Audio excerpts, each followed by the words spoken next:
Griffin Jax, the starting pitcher?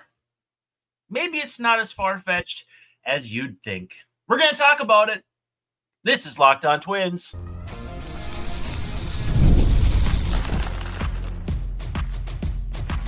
You are Locked On Twins, your daily Minnesota Twins podcast. Part of the Locked On Podcast Network, your team every day. Well, hello again, and welcome back to Locked On Twins. I'm your host, Brandon Warren. You can unfollow me, which has been happening a lot lately, on the tweets at Brandon_WARNE. Follow me on Blue Sky, warren.bsky. I don't know what the third one is. Is it .social? Oh, God. That's an issue for them. I don't know, man. Pay no attention to that voice you hear behind the screen. No, I'm kidding. That's Mr. Dave Brown at Answer Dave Brown on the tweets. Hi. Answer Dave on the skeets, the zeets, the deets. I don't know what it's called, but Dave, how we doing? Let me tell you, we're doing pretty good, Brandon. We're kind of worried about the holidays coming up and what the Twins might do to their starting rotation. Not because of the holidays, but those are two different worries. Could get weird, and we're going to talk about that today. We're going to talk about an Aaron Gleeman article that came out in The Athletic about in his estimation, 9 most likely Twins to be dealt. I almost said dealt at the deadline. There's no deadline on the offseason, although some people think there should be for free agents to make it more of a frenetic frenzy. I don't know how that would work, and we're not going to talk about that today. Thank you, though, again, for making Locked On Twins your first listen every day. We're free and available wherever you get your podcasts, as well as on YouTube. And, of course, as part of the Locked On Podcast Network, we are your team every day. You can start the season with a big return on FanDuel. New customers can place a $5 bet, and you'll get started with $150 in bonus bets if that $5 bet wins. Visit FanDuel.com to get started. And, Dave, we're on YouTube, too. If you're watching this on the premiere, again, feel free to leave comments. I like to hang out in the comment section, and they've been pretty quiet, pretty lonely, so please do that. And then also, I might add, if you are wanting a free, no strings attached baseball card from my collection, I guess there are strings attached. We need a 5-star review on Apple Podcasts and click subscribe on YouTube. If you send me proof of that via the tweets, deets, zeets, skeets, whatever you want to call it, I will send you, no strings attached, afterward, 1 free baseball card. Actually, the last guy I sent to Mr. Dave Brown's lovely daughter. I believe she's lovely. I've never met her. Did a review, and I sent her a pretty cool Ken Griffey Jr. card that she'll be getting in a few days here. And so the one I pulled today, I probably won't give this one away to just anybody, but this is an Hoy Park Topps Finest. Nothing all that exciting. Or Hoy Park. I don't know. Hoy is if you do H-O-Y in Spanish, and he's decidedly not Spanish. He's from South Korea, but I have a lot of fun cards, and I want to give you a free one. So 5-star review on Apple Pods, subscribe on the YouTubes, and let's have some fun. Speaking of having fun, Dave Brown, I'm not having fun with the idea that spawned from a conversation between Twins bench coach Jace Tingler and one of my favorite people in the media world, Mike Farron of Sirius XM Radio. And there was some discussion, there was some thought, there was some, I don't know about talk, that Griffin Jax could make his way back to the rotation. Now, we haven't seen a lot of this in Twins history. We've seen a great deal of starter to reliever conversion. Now, that's not unique to the Twins, but, we saw Eddie Guardado, we saw LaTroy Hawkins. Joe Nathan started that transition in San Francisco, but finished it in Minnesota. Glenn Perkins is another one. Taylor Rogers. I mean, there are plenty of guys who started as starters and became relievers. Jonathan Papelbon is the one that I remember as kind of like, will he, won't he go back to starting? Aroldis Chapman, it never made sense to go back. All of this is a long way of saying, do we really buy that the Twins are thinking about this right now? Do we really buy it? I think they're just keeping an open mind. I think it's a couple things. They want to make the player happy. Yep. And it is very possible that not unlike a Louis Cy Varland. Griffin Jax has gone to the Twins or has dropped hints, or maybe this was the deal all along. Yeah. That if they were able to give him a shot and a second attempt at the starting rotation spot, that they would do it. It didn't go well the first time they tried it. Now it's just, I want to say 15 starts or so, but this was way back in 2021. So before I got here. I don't even really. I kind of remember it, but I mean, I don't know. He's 26, so he got a late start to the majors. Yeah, and a little bit. He went to college, the Air Force, and all that stuff, and made his way up. And then there was the pandemic that slowed everybody down, so he lost some time there. He's made 50 starts in the minors and has a 3.24 ERA and really good looking numbers. Mm-hmm. I don't know. Long answer, short answer. I don't know that they're going to do this. I don't know that they need to do this right now. But I think things are in such a state with the organization as far as who's going to be the owners and all that, that it doesn't hurt to at least keep your options as open as possible. It's funny. As you were saying, Louis Varland, I was actually writing it on my sheet here. This is like Match Game, right? Exactly. That's a very old reference, but yeah. as I'm prone to make. You know who a former Twin whose career path I see Jax following or mirroring is Liam Hendriks, who was not a very good starter for the Twins. In fact, I think he started. I mean, granted, I don't care that much about pitcher records, but like 0-9. 0-10, something like that. Whereas, he pitched accordingly. I mean, his supporting numbers indicated somebody who might be 0-9. So yeah, he wasn't good, and so to gain the oomph he did on his fastball, and so the question becomes, how much then does a player throttle it down, and are they capable of doing that? And there is no shortage of examples of teams trying to do this, and two of them that come back to me, I think just from this last offseason, are Ronaldo Lopez and Jordan Hicks. Obviously, two very different outcomes. I mean, Hicks was fine. I think he made 20 of his 26 appearances as starts, 4-something ERA. And Ronaldo Lopez, tremendous, 1.99 ERA for the Braves, and just didn't make 30 starts, which, again, I don't know that you could have reasonably expected that from the first year of a guy transitioning anyway. But he was good. Like, he was really good. And there's no reason to believe that if Reynaldo Lopez can do it, Griffin Jax can't. But with that said, how much of the risk is there that you move him to starter, he blows out, and then he's not helping you at starter or reliever? Or you move him to starter, he flames out, and then he brings those struggles back as a reliever. There's certainly no way of saying, it's risk-free. You start him a few games. If it doesn't work, you put him back in the bullpen. I am not of the belief that you can just flip that switch. Well, I think for the moment, here's why it's okay to say that it's possible. I mean, there is no risk or nothing lost by saying it now. With the trade market the way it is, and Kauffman Stadium's coming, Brandon. I'm sorry, hold on. Uh-oh. Yeah, Dave, he's still bad. The plague.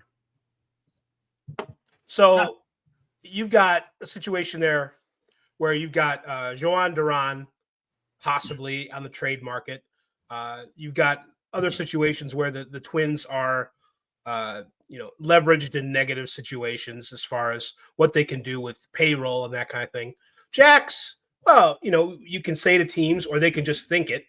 Yeah, maybe they can afford to move Duran, or maybe somebody else on the team becomes a little more attractive if Jax is a possibility for the rotation. Or it also communicates things to possible free agents that they're looking to bring in. If someone is interested in joining the Twins as a starting pitcher from the outside, they can say, hey, I don't know if that's going to be, if I'm going to go for extra money from the Twins because Jax might be going to the rotation. It just kind of leaves things open in that way. And we're not really doing anything yet. It's middle of November. If Jax wants to dream about being a starting pitcher because that's where the money is, then that's okay. But I think that's kind of where the okay part of it ends for me anyway. Yeah, there's more money in starting than relieving. There's more money in relieving than there is not in baseball. So we have to remember that as well. Yeah, I think let's do this. Let's take our first pause. Well, wait. Look, I think the Cubs are talking about doing this with Nate Pearson too, which could be interesting because he was a big-time prospect for the Blue Jays once upon a time. And now I want to ask you this. Do you think some of these are ploys for teams saying, listen, we're not going to spend on starting pitching. We're going to get creative? Because the Cubs have already come out and said, we're not going to be after Juan Soto.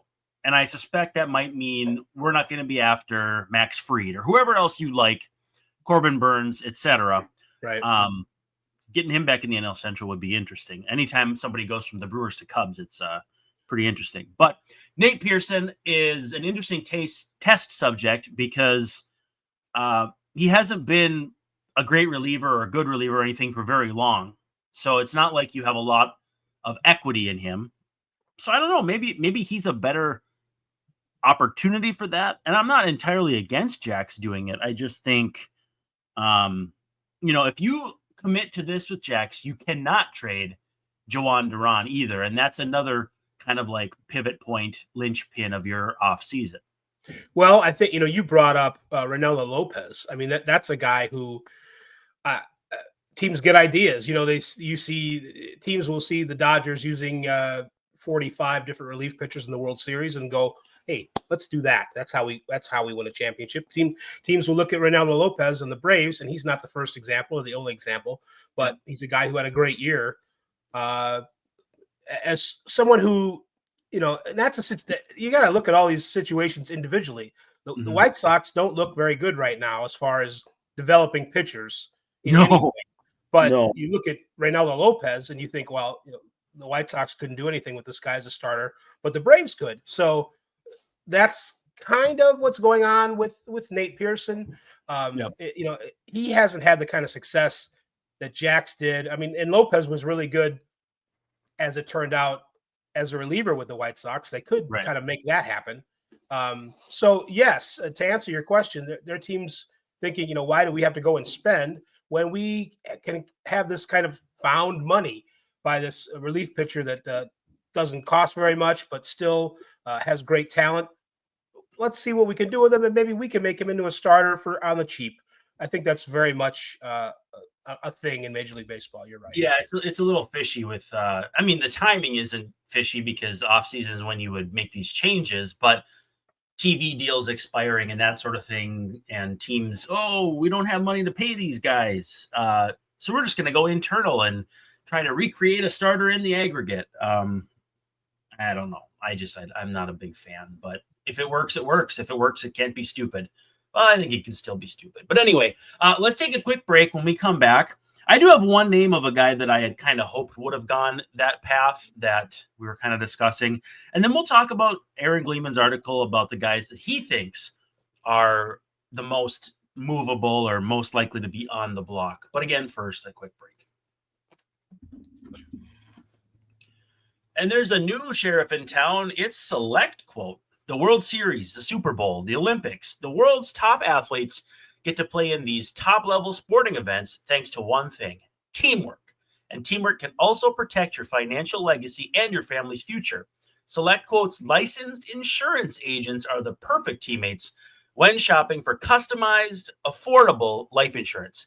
They can find you the right policy to keep your financial legacy safely in your family's end zone. Now, I know about this because I was actually choosing my health plan for next year. It's already time to start thinking about the 2025 calendar year. And so I was working on this today. It's of vital importance. I made sure to have the HR representative on the line with me because I wanted to make sure that I would be protected the way I need to be. But you can get the right life insurance for you for less at selectquote.com/lockedon. Go to selectquote.com/lockedon today to get started. That's selectquote.com/lockedon.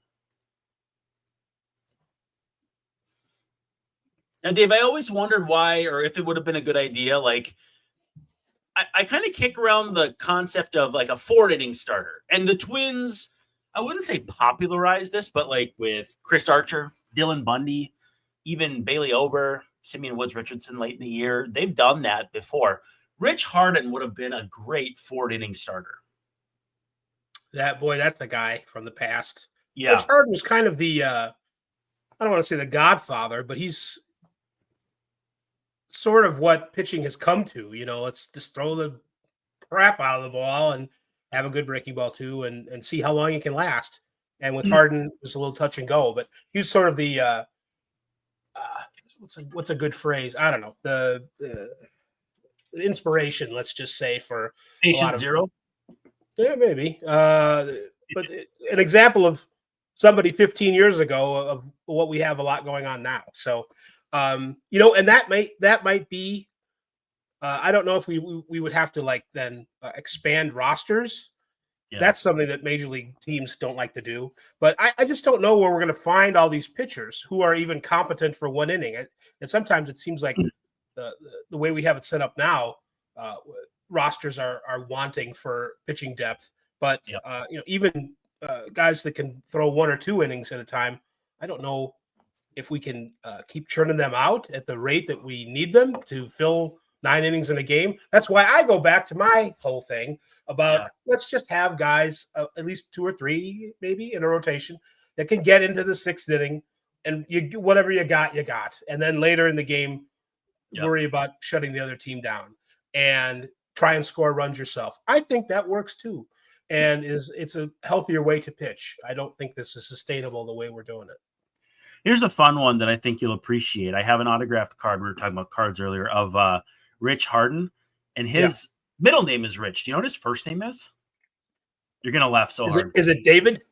James Harden. How about that? I did not remember that. Yeah, James Richard Harden, or at least that's how he signed the card. Anyway, I just thought maybe you'd appreciate someone using a different moniker and it being James Harden. So he was there. That's weird, and it's also funny that I'm thinking of James Rodney Richard as well, and there's a guy who threw the P&V out of the ball as well. Did he hold like 8 balls in his hand or 6 balls in his hand? He had like crazy freakish. It was Johnny Bench. That's a Johnny Bench commercial, isn't it? But maybe it was Richard, man. I'm pretty sure, but we'll have to look it up. We'll have the fact checkers check it out. Okay, so article that came out in The Athletic, I believe today, and I don't feel terrible giving some of this away because it was earlier in the day and people have had time to read it and the subscribers and whatnot.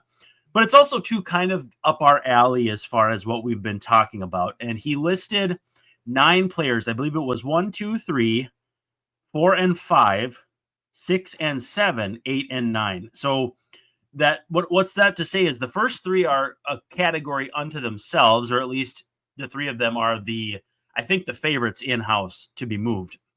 And then the duos are kind of, maybe one or the other, but probably not both. Number 1 is Chris Paddock. Number 2 is Christian Vasquez. Number 3 is Willie Castro. I want to ask, before we head into our second and final break, do you really have any issue with that order? Because it seems to me like it was written in order. Like it's not all willy-nilly. I think it's Paddock most likely because they, if you can get the same innings out of Festa and Paddock, you may as well do it for 10% of the money or less than that. Vasquez, you really don't know if you can recreate his defensive value, but again, 10 million could get you something else. And then Willie Castro, probably the least likely of the 3, but also could bring back the most. I would think so on your last point for sure.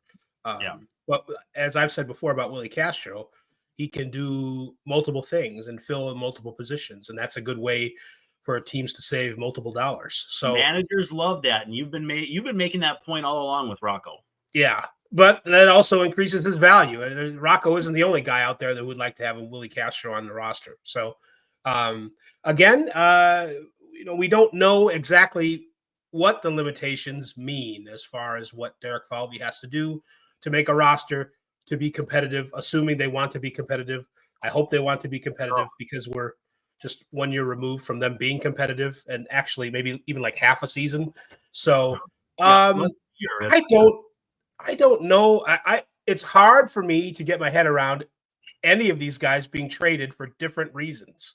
And one with Paddock, I guess I could see Paddock being traded, but the Twins like sending money with him, and they don't like to do that. Well, what's the point then?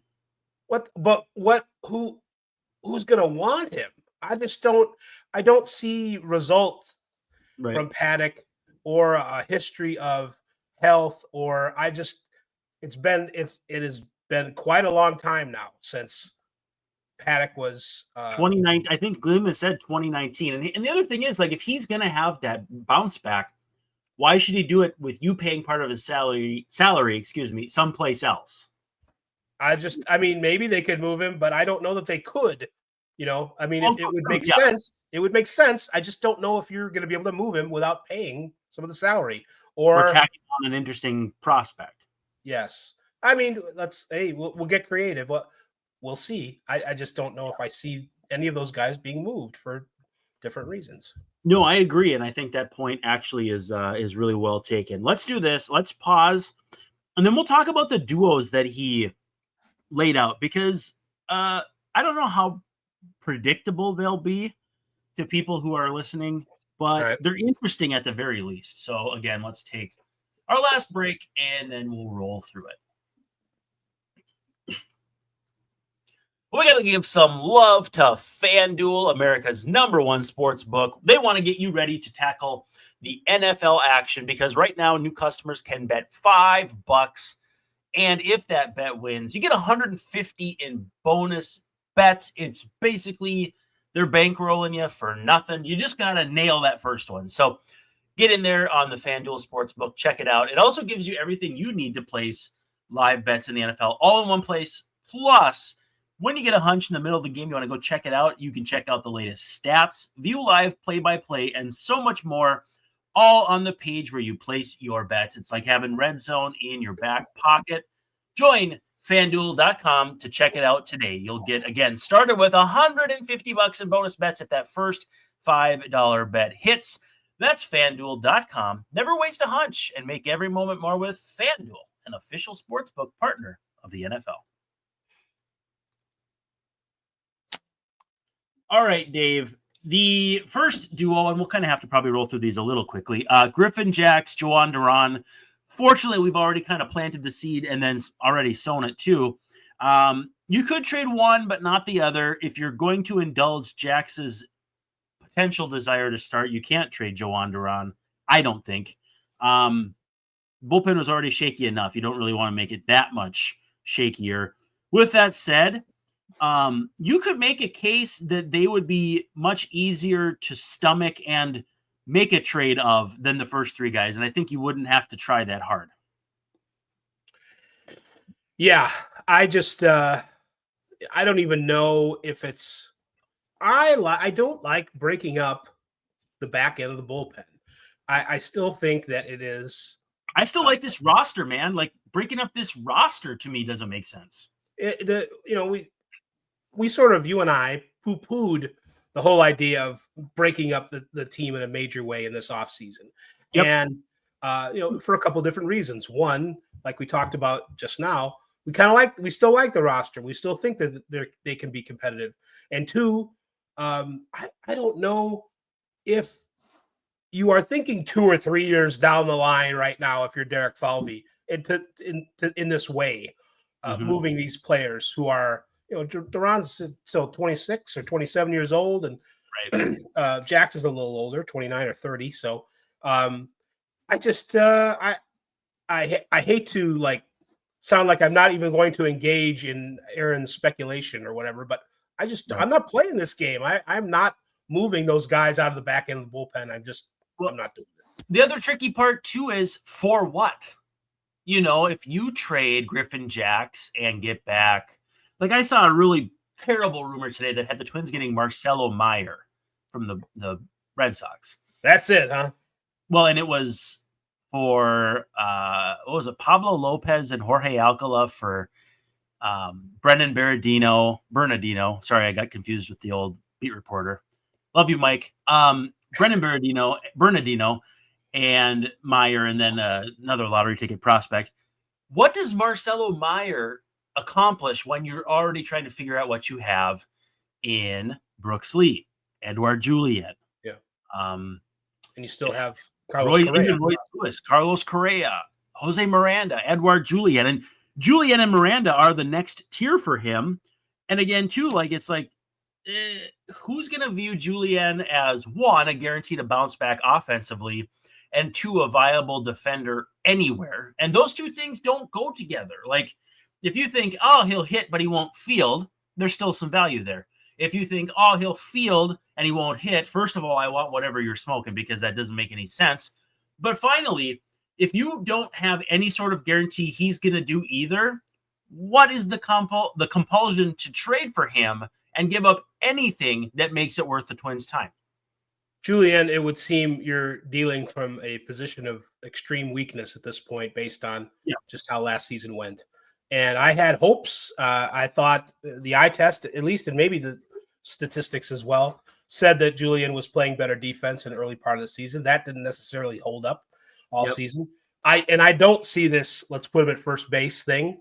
I think it's nice to have a good defensive first baseman. I don't think he's it.